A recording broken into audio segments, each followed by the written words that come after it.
Headshot king দলের বিপক্ষে এবং হেডশট কিং টিমকে তারা এখান থেকে কিন্তু এখন ওয়াইপ আউট করতে পারেন কিনা দেখার দরকার। Already headshot king was spotted in front of sinister, but তিনি এখান থেকে কিন্তু আসলে নক এখনো পান নাই। সিনিস্টার লাস্ট মুহূর্তে কিন্তু গাড়ি চাপা দিয়েই না, এখান থেকে ইউএমপি দিয়ে প্লেয়ারটাকে ফিনিশ কিন্তু করা হলো, বাট রিফ্লেক্স ফয়সাল বাকি সকল প্লেয়ার মিলে একই সাথে কিন্তু রাশ করে দিবেন বলে মনে হচ্ছে। এবার আসলে রাশ ভাই যাবেন কোথায়?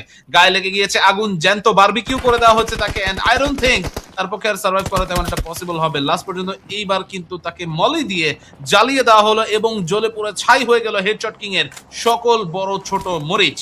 তো তার রয়েছে চমৎকার একটি ড্যামেজ পূর্ণ ওয়েপেন শটগান নিয়ে রয়েছে রাউডি বট, এগিয়ে এসেছে প্লেয়ার, ডজ করে যায়, বাবা দারুণ ভাবে একটি ফাইট, এন্ড এই জায়গা থেকে কিন্তু লো এইচপি হয়ে ব্যাক অফ দিয়ে দিয়েছে। তো ভেক্টরটা নিয়ে এগিয়ে আসার চেষ্টা করবে, বাট সেই আগে সে হিল করে নিতে চাচ্ছে। রাউডি হিল করলে চলবে না, ব্যাকইয়ার্ডে রয়েছে প্লেয়ার, বুঝতে পারছে ডাউন করার চেষ্টা, বাট না, শেষ পর্যন্ত রেডিক্স উইথ আ এর পর প্রেসার কিন্তু আরো বেশি বেড়ে গেল। Death storm he was able to take the knockout, and Dante টিমকে আরো কিছুটা এখান থেকে কিন্তু তারা আসলে দুর্বল করে দিতে পেরেছে।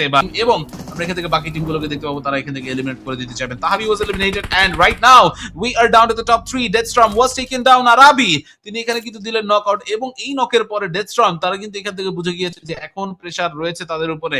এই জায়গাটাতে আসলে যদি বাকি প্লেয়ার এসে সাপোর্ট দিতে না পারে, কিলার যদি ডেথ স্টর্মকে রিভাইভ দিতেই না পারে, তাহলে তো এখান থেকে লাভ নেই। বাট ডেথ স্টর্ম তিনি মনে হচ্ছে না আর এখান থেকে কোনো সুযোগই পাবেন। তার মানে এখানে কিন্তু চিকেন ডিনারটা আবারও সিনিস্টার টিমের কাছে আসে যাচ্ছে। এই চিকেন তারা পেয়ে গেলে তারা কিন্তু টোটাল পেয়ে যাবেন 20টি placement point. Guys, that's huge, that's huge, and এই হিউজ কামব্যাকটা দিয়েই করতেছে। আপনারা তাদের মতো করে সেম কমেন্টগুলো কিন্তু করতে পারেন টিম সিনিস্টারের জন্য হয়তোবা, বা বাকি টিমের জন্য কিন্তু আপনারা চাইলে এখানে কমেন্ট করতে পারেন। Let's talk about the winners. Sinister সাথে সিজে বয়, আরাবি এন্ড পাশা তারা এখান থেকে নিয়ে নিয়েছেন winner winner chicken dinner. Sinister যখন এলিমিনেট হয়ে যায় সেখানে কিন্তু আসলে অনেক অডিয়েন্সই এখান থেকে বুঝে গিয়েছিলেন হয়তো